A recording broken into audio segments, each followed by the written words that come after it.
Welcome to The Buzz. Thank you for your company this evening. Would you like to join us? You can. All you've got to do is jump on Twitter and use hashtag The Buzz, and you can get your tweets read out, if not on the little bit of graphics that we have at the bottom of the screen there as well. Hello, Paul Cook. Hello, Jason Jordan. And also a big hello to Candice Barnes, who's back with us again. Hello, Candice. Good to be back. Good to see you all. You're looking fabulous. Yeah, I'm going to rip off a little bit of stuff here from Top Gear. Some say the Bureau of Meteorology calls her to find out what's happening with the weather.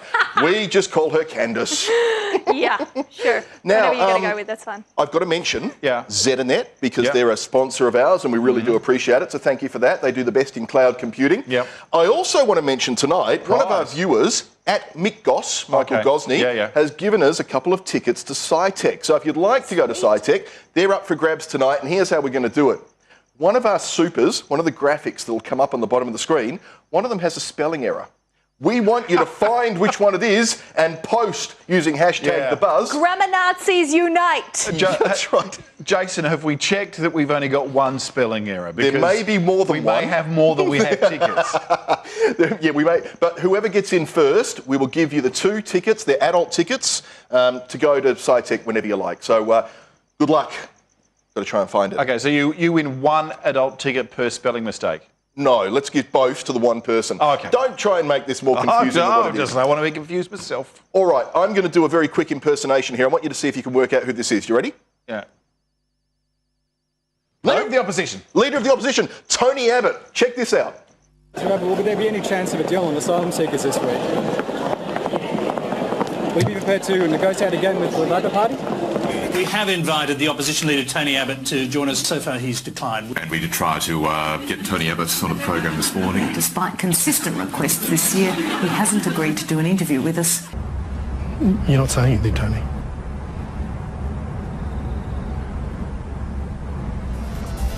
I've given you the response you deserve. He also turned down appearing right here on The Buzz. Yeah, most people turn down appearing right here. You know what? He didn't even knit me a kangaroo. No, well, Julia will do that for you. Hope so. Maybe. Okay, let's move along. Edward Snowden is in the news. Any idea why?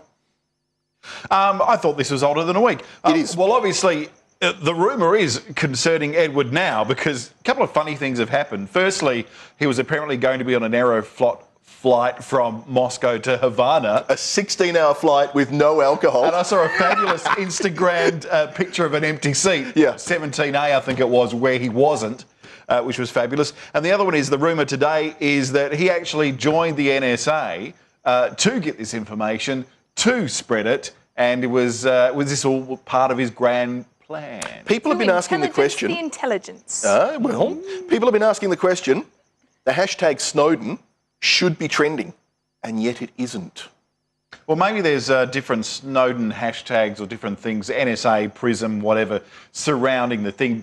Snowden has really only sort of been slowly in the background building, and I guess peaked yesterday or the day before on this flight thing. What do you think about what he actually did? I love it. I think the more information we have from our governments, the better. I think we should know. It's you and I pay for a government. Why should they keep secrets from us? If it's not military, it's not like, well, we're telling you where our aircraft carriers are just before an invasion. Stuff concerning us, citizens, I think is fair game. I think us as Australians need to be worried as well because we're the ones who are being spied on. Absolutely. Pink is in town. In fact, she's performing tonight, and our technical director is not with us this evening because he's off to see the Pink concert. Did you see the photo of her? Have you seen what... And I know this is a terrible thing to say, and I'm a sexist pig for saying it, but the photo of her when she didn't have any of her makeup on, she's a different woman. Well, she certainly does look like a lady in her mid-30s who's woken up very early on a cold morning. The reason I wanted to briefly chat about Pink, though, is she's obviously sold out a string of shows in Australia. I mean, year before last, she was here for like 8 years or something. She is not doing any interviews. She is just tweeting her way around the country. Dealing with the media, no. Dealing with her listening public and her Twitter followers directly. And there's a bit of a trend, I guess, building around performers that's how they want to do it. That's how they want to do it. They don't want their media handlers, they want to do it. I've always thought it would be a really good idea to have a website where you can find out who you should be dating and who you shouldn't be dating. Apparently... Oh, have you now? Apparently... There was one, and it's gone.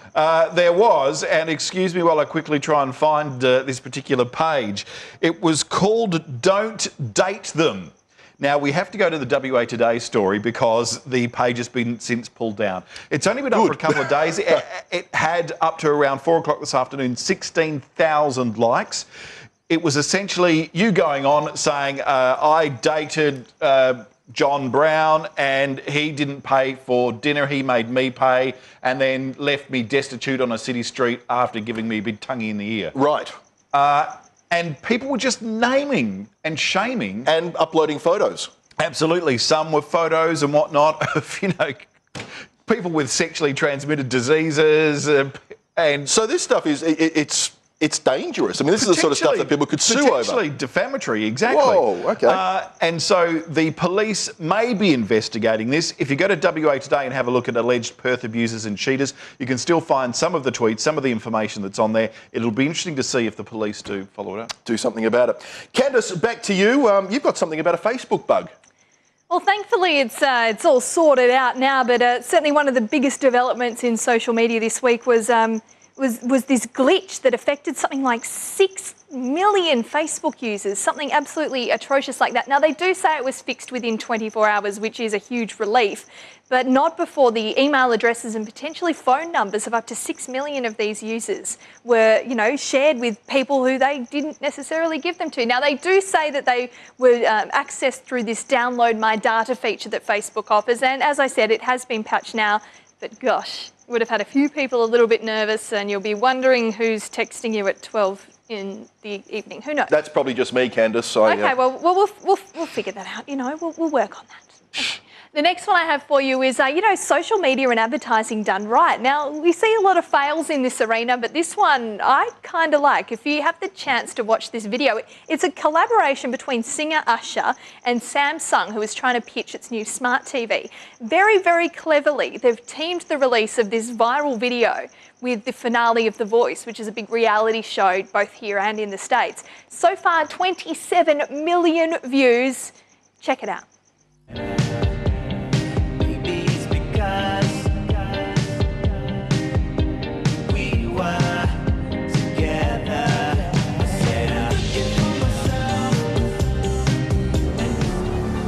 Never believe what I just saw.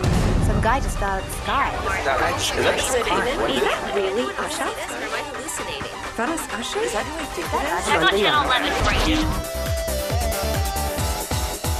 now. Got to say, I do absolutely love the technology that we saw there, but am I supposed to know who that guy is? I have no Well, I know who the guy is, but I have no understanding what I've just seen. I understood to the bit of him moving the screen with his hands. But that was like Minority Report. Yeah, him jumping out and boxes. I don't know what's going on. Bit of kung fu happening. Yeah, maybe. Very strange. All right, well, if you want to buy a Samsung TV after that, good on you. Go for it. Now, you've got a website. Now, I know this is one that you're a particularly big fan of because I've actually listened to some of your music. Oh, I know, incredible. SoundCloud. Most people might know about SoundCloud. If you haven't, last week I talked about iPlay, which is a great function for finding albums and finding music and stuff that you may already be familiar with. A lot of these programs like Spotify use algorithms to say, well, a lot of people who like this kind of music also like this and give you a suggestion. The difference with SoundCloud and why it's so great for finding new music is you can scroll through a lot of artists who aren't major mainstream artists, don't have a recording contract, may not have anything released. A lot of them even do, and they post a lot of their stuff and they tag it on SoundCloud. So you can find, like this guy here, Ross McGregor, I used to play drums in his band at high school. You name dropper, you. That's right. Well, he might drop my name because I'm on the buzz. Also, Penn and Teller, Penn Part, he does a podcast on there. You've got some stuff uploaded up there. So there's lots of music. There's lots of other audio pieces. There's a fantabulous interview between Orson Welles and Orson... Who am I thinking of? Anyway, H.G. Wells. Some historical stuff on there too, and it's a really good website just for finding some new stuff. There's actually a Valentine's Day broadcast that you and I did in 1989. That you posted up there, yes. Thank you very much. 1989. That's going back away. Do you want to hear something really depressing? Oh, go on. I was 2.5. Oh, yeah. So Probably were wasn't we. listening. So, Sorry, yeah, we were very young. We were like 3 or something when we were doing the that. diaper program. That's right. Now, Candice... Something about Kickstarter. I mean, Kickstarter's a fantastic website, but what's this about a sexual assault? Yeah, crowdfunding site Kickstarter has done a lot of fantastic things in its time and funded a lot of great projects, but this is definitely not one of them. A project about how to, funding a dating guide, which seems pretty harmless on the surface of it, disturbingly read a bit more like a how-to guide for sexual assault. So it managed to attract somehow $16,000 worth of funding before anyone even bothered to take it down. A petition attracted 60,000 signatures, which prompted Kickstarter to really eat some major humble pie and go backtracking on the PR kind of side of things.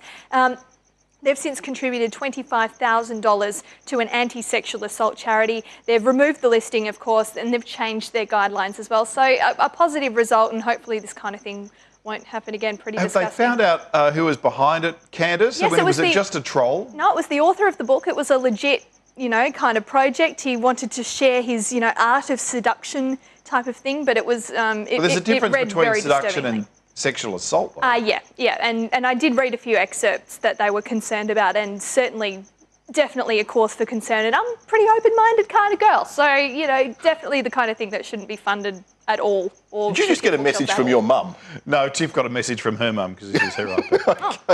Righto. The other one I have for you today, so, we've had the Vine around for a little while, and Instagram has introduced their own sort of service, 15-second little videos that you can post. Some of the other benefits, they're editable and they have image stability as well, so not too bad. The problem being the first video to reach 1 million likes, yeah, you guessed it, a shirtless Justin Bieber. We'll leave that one right alone and we'll show you something funny instead.